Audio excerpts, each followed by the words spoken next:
Good morning, class. Here I am with the very first video of the fifth chapter of history, The Age of the Vedas from Integrated Social Science, class 6.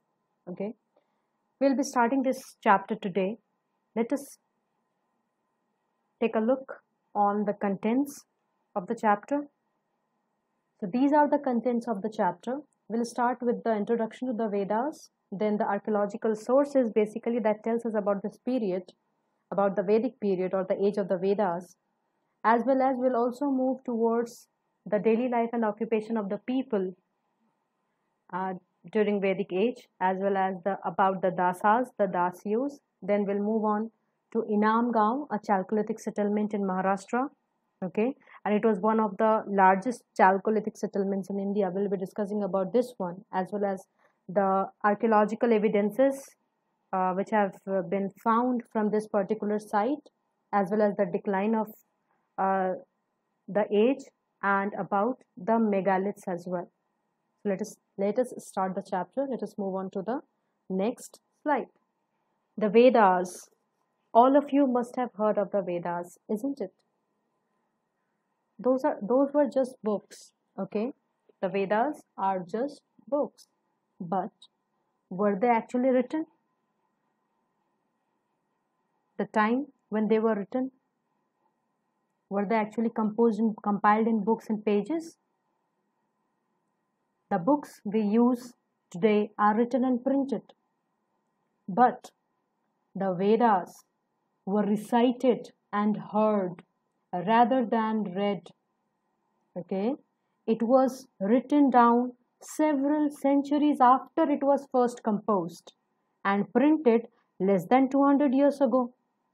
As you can see, it is in the very first sentence it is written that the Vedas were written over 3000 years ago.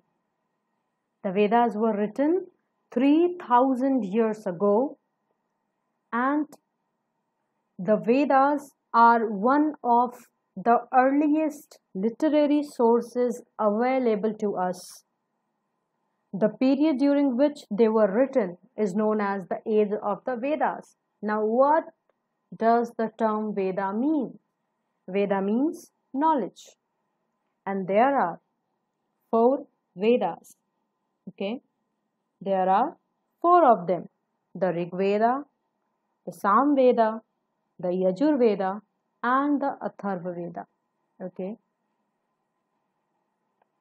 the Rig Veda, the Yajur Veda, the Sam Veda, and the Atharva Veda. What these Vedas actually contain? The Vedas contain hymns. Okay, they contain hymns in praise of gods and goddesses.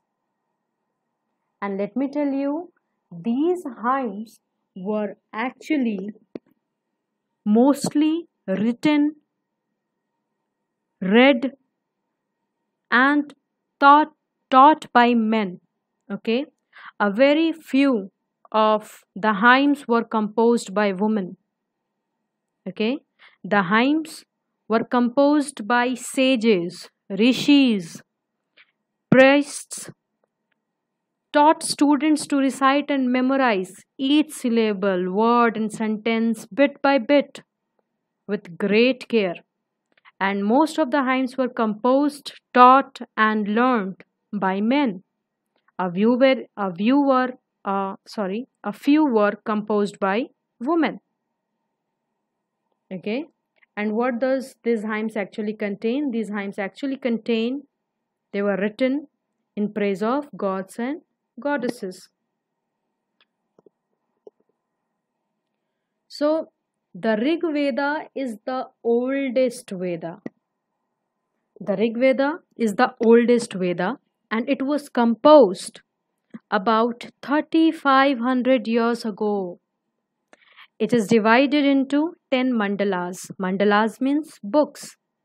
And these books, 10 mandalas, contains 1028 hymns. Hymns means well said. Okay. Hymns is also called sukta or well said. Okay. These hymns were written in praise of different gods and goddesses.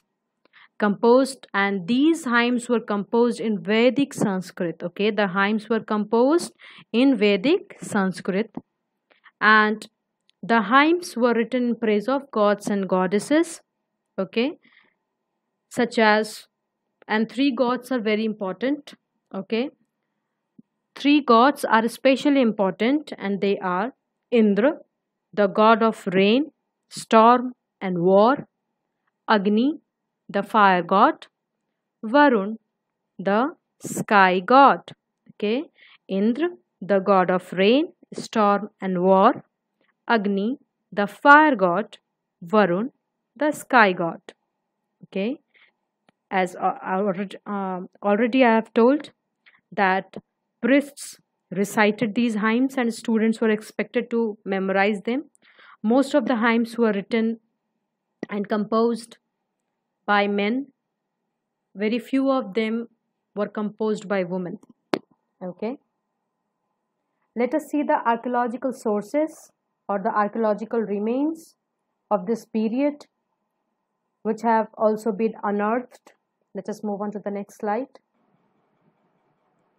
So, the archaeological remains of this period have also been unearthed, okay, and the excavations which have the excavation at Hastinapur in Uttar Pradesh as well as Atranji Khera in Uttar Pradesh, okay, they have yielded a type of pottery. As you can see, it is written over here, painted greyware pottery. Okay, painted greyware pottery.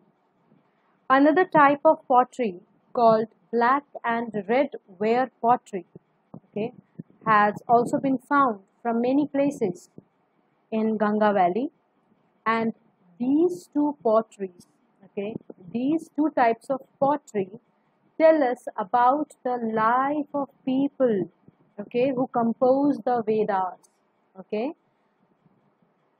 what does these potteries tell us? These two types of pottery tell us about the life of the people who compose the Vedas, and these people are generally referred to as Aryans. The people who composed the Vedas are generally referred to as Aryans. So, this was all about today. In the next video, we'll be discussing on the daily life and the occupation of the people of Vedic age, as well as we'll move towards the very next topic, Inam Gaon, a Chalcolithic settlements, its decline, and we'll also be discussing the megaliths. So I call it a day. Have a nice day. Whatever topics we have discussed over here, do read it after